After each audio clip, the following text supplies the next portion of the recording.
Bebasnya Basuki Cahayapurnama disambut sukacita oleh puluhan elemen masyarakat dan tokoh lintas agama. Mereka menggelar doa bersama agar ke depan BTP bisa kembali mengabdi untuk masyarakat dan negara. Kegiatan doa bersama puluhan elemen masyarakat dan tokoh lintas agama ini berlangsung Kamis siang di Denpasar, Bali. Doa bersama ini sebagai wujud syukur atas pembebasan mantan Gubernur DKI Jakarta tersebut.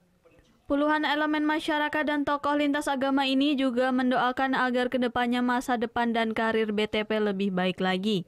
Mereka juga berharap agar BTP bisa kembali mengabdi untuk masyarakat dan negara. Salah satu pengacara BTP, Wayan Sudirta, juga berharap agar ke depan tidak ada lagi permasalahan seperti BTP.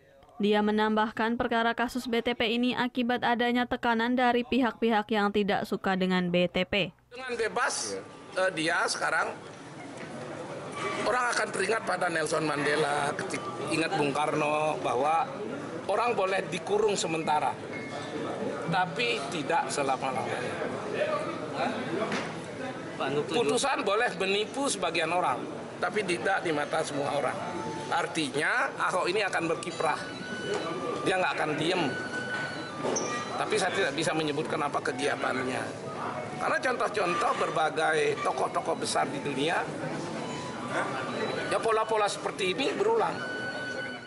Basuki Cahayapurnama alias BTP selesai menjalani masa hukumannya pada 24 Januari 2019. Dia dinyatakan bebas murni setelah menjalani hukuman 1 tahun 8 bulan di rumah tahanan Makobrimob Kelapa II. Surya Sanjaya melaporkan untuk NET. Oh yang beneran? Iya, oke. Nah, udah kan nonton beritanya? Jangan lupa di subscribe, di like, dan juga di komen ya akun YouTube dari Net Bali. Terima kasih udah subscribe. Yang belum, jangan sampai lupa di sebelah sini nih. Subscribe.